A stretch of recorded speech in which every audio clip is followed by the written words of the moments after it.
Saudara-saudaraku yang terkasih, selamat berjumpa di Renungan Harian di channel Katolik kita.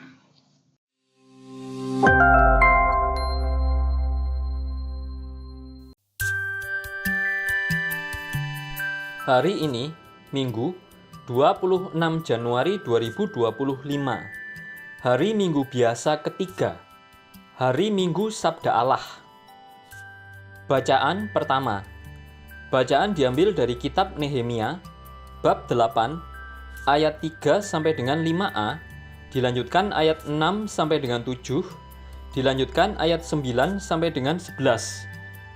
Sesudah umat Israel kembali dari pembuangan, pada hari pertama dalam bulan ke-7, Imam Ezra membawa kitab Taurat ke depan jemaat, pria, wanita, dan semua yang dapat mendengar dan mengerti.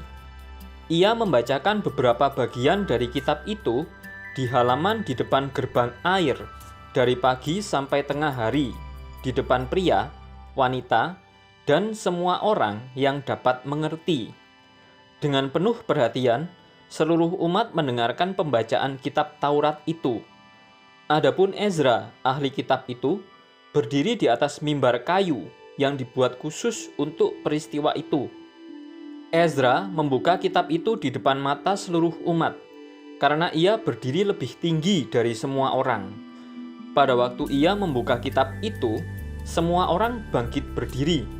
Lalu Ezra memuji Tuhan, Allah yang Maha Agung, dan semua orang menyaut, "Amin, amin," sambil mengangkat tangan.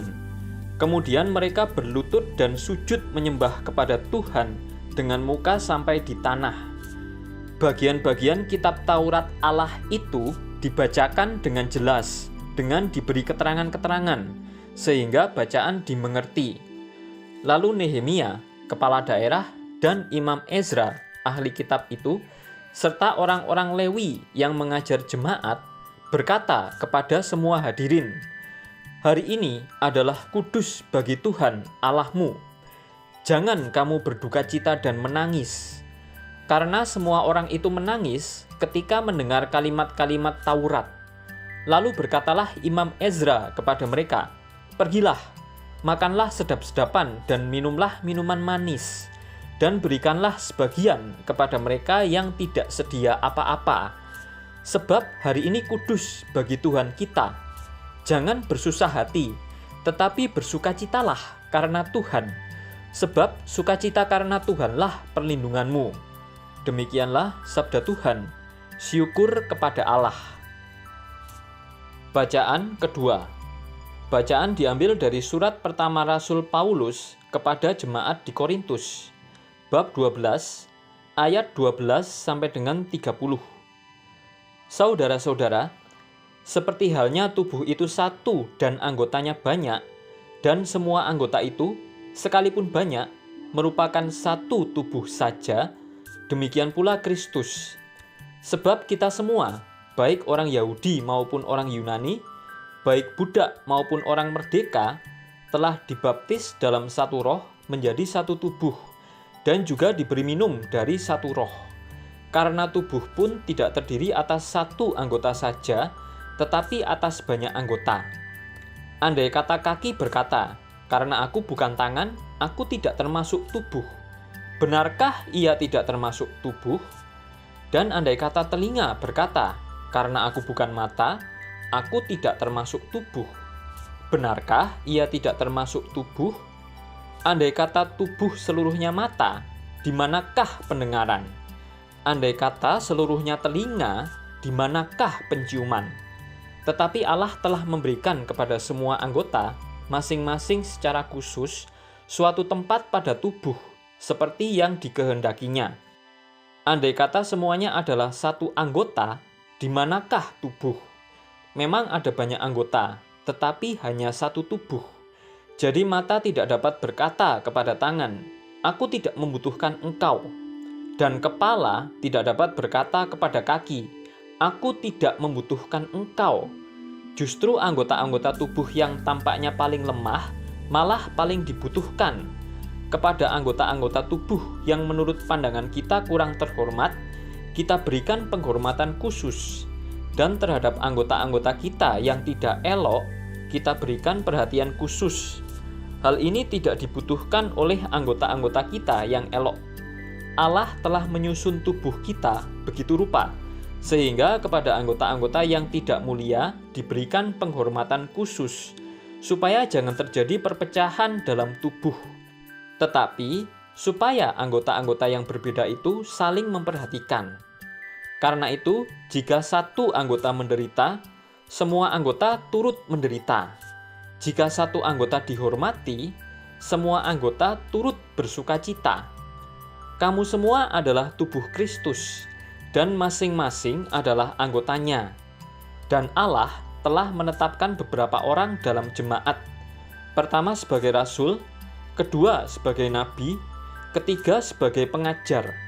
Selanjutnya, ia menetapkan juga mereka yang mendapat karunia untuk mengadakan mukjizat, untuk menyembuhkan, untuk melayani, untuk memimpin, dan untuk berkata-kata dalam bahasa roh. Adakah mereka semua rasul, atau nabi, atau pengajar? Adakah mereka semua mendapat karunia untuk mengadakan mukjizat, atau untuk menyembuhkan, atau untuk berkata-kata dalam bahasa roh, atau untuk menafsirkan bahasa roh? Demikianlah sabda Tuhan. Syukur kepada Allah. Bacaan Injil. Bacaan diambil dari Injil suci menurut Lukas, bab 1, ayat 1 sampai dengan 4, dilanjutkan bab 4, ayat 14 sampai dengan 21. Theophilus yang mulia, banyak orang telah berusaha menyusun suatu berita tentang peristiwa-peristiwa yang telah terjadi di antara kita, seperti yang disampaikan kepada kita oleh saudara-saudara yang dari semula adalah saksi mata dan pelayan firman. Karena itu, setelah menyelidiki segala peristiwa itu dengan saksama dari awal mulanya, aku mengambil keputusan untuk membukukannya dengan teratur bagimu. Dengan demikian engkau dapat mengetahui bahwa segala sesuatu yang diajarkan kepadamu sungguh benar. Sesudah dicobai iblis di padang gurun, dalam kuasa roh, kembalilah Yesus ke Galilea. Lalu tersiarlah kabar tentang dia di seluruh daerah itu. Selama di situ, ia mengajar di rumah-rumah ibadat dan semua orang memuji dia. Yesus datang ke Nazaret, tempat ia dibesarkan. Menurut kebiasaannya, pada hari Sabat, ia masuk ke rumah ibadat, lalu berdiri hendak membaca dari kitab suci.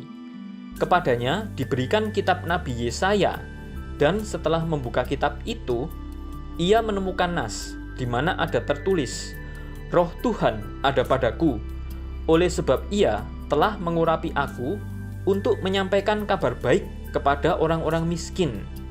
Ia telah mengutus aku untuk memberitakan pembebasan kepada orang-orang tawanan, dan penglihatan bagi orang-orang buta, untuk membebaskan orang-orang yang tertindas, untuk memberitakan bahwa tahun rahmat Tuhan telah datang." Kemudian Yesus menutup kitab itu, mengembalikannya kepada pejabat, lalu duduk. Dan mata semua orang dalam rumah ibadat itu tertuju kepadanya. Lalu Yesus mulai mengajar mereka, katanya, "Pada hari ini, digenapilah nas tadi sewaktu kamu mendengarnya." Demikianlah sabda Tuhan. Terpujilah Kristus. Mewartakan keselamatan. Gereja menyadari kehadirannya di tengah dunia sebagai persekutuan kaum beriman yang membawa harapan. Gereja turut merasakan pengalaman eksistensial manusia di sekitarnya dan menjadikan pengalaman tersebut sebagai bagian peziarahan dirinya. Gereja menegaskan kesadaran ini dengan berkata, kegembiraan dan harapan, duka dan kecemasan orang-orang zaman sekarang, terutama kaum miskin dan siapa saja yang menderita, merupakan kegembiraan dan harapan, duka dan kecemasan para murid Kristus juga. Tiada sesuatu pun yang sungguh manusiawi yang tak bergema di hati mereka. Pernyataan ini mengingatkan kita kembali untuk selalu melihat keterlibatan dengan sesama. Gereja harus hadir secara aktif terlibat. Gereja tidak boleh apatis. Seluruh pelayanan gereja, baik parokial maupun kategorial, hendaknya didasari semangat untuk ambil bagian dalam pengalaman hidup sesama. Gereja berjalan bersama mereka, terutama saudara-saudari kita yang miskin, lemah, tak berdaya, dan berkebutuhan khusus. Gereja hendaknya terus berusaha mengasihi, peduli, dan bersaksi. Semangat ini yang dibawa oleh Yesus Kristus ke tengah dunia. Dalam Injil, kita mendengar bahwa Dia menggenapi nubuat Nabi Yesaya.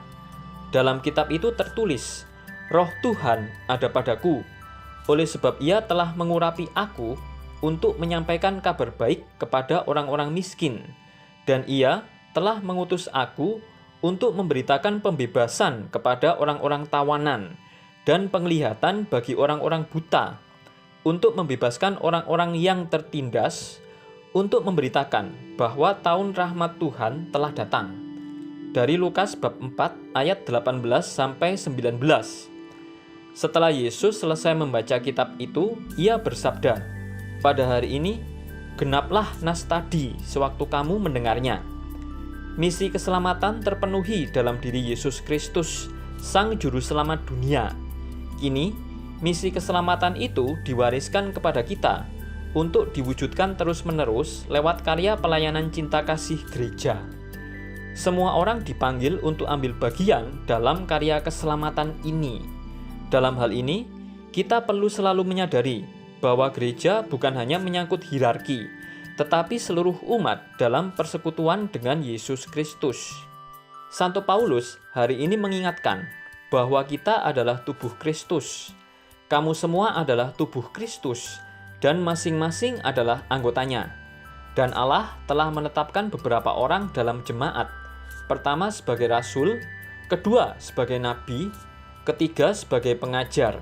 Selanjutnya, Ia menetapkan juga mereka yang mendapat karunia untuk mengadakan mukjizat, untuk menyembuhkan, untuk melayani, untuk memimpin, dan untuk berkata-kata dalam bahasa roh. Dari 1 Korintus bab 12 ayat 27 sampai dengan 29. Panggilan Kristiani menurut hakikatnya merupakan panggilan untuk merasul. Seperti dalam tata susunan tubuh yang hidup, tidak satu pun anggota bersifat pasif, melainkan ikut menjalankan kegiatannya. Demikian juga dalam tubuh Kristus, yakni gereja. Seluruh tubuh menurut kadar pekerjaan masing-masing anggota mengembangkan tubuh. Dari Efesus bab 4 ayat 16. Setiap kita perlu menyadari karunia yang Tuhan anugerahkan dalam diri. Lalu, mari kita mempersembahkan seluruh diri lewat karya pelayanan dengan karunia tersebut. Pada saat yang sama, kita perlu terus-menerus membarui diri. Sebab dengan rendah hati, kita menyadari tidak selalu mampu melayani sebagai tubuh Kristus di tengah dunia. Kita perlu melampaui ego, sehingga pelayanan kita sungguh dijiwai oleh semangat persaudaraan dalam Yesus Kristus sendiri, dan membawa banyak jiwa pada keselamatan. Akhirnya, hanya dalam persekutuan dengan Tuhan, kita dapat mewartakan keselamatan dengan setia. Paus Fransiskus menasihati kita bahwa siapa yang menaruh kepercayaan kepada Tuhan akan mendapat kekuatan baru. Mereka berlari dan tidak menjadi lesu. Mereka berjalan dan tidak menjadi lelah.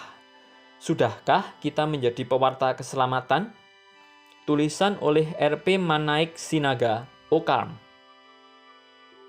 Marilah kita berdoa. Allah yang Maha Kuasa dan Kekal, bimbinglah tingkah laku kami sesuai dengan kehendak-Mu. Semoga dalam nama Putra-Mu terkasih, kami mampu menghasilkan banyak karya yang baik dengan pengantaraan Tuhan kami, Yesus Kristus, yang hidup dan berkuasa, kini dan sepanjang masa. Amin. Saudara-saudari yang terkasih, terima kasih atas kebersamaannya dalam renungan harian ini. Kita jumpa lagi di renungan harian berikutnya. Berkah dalam.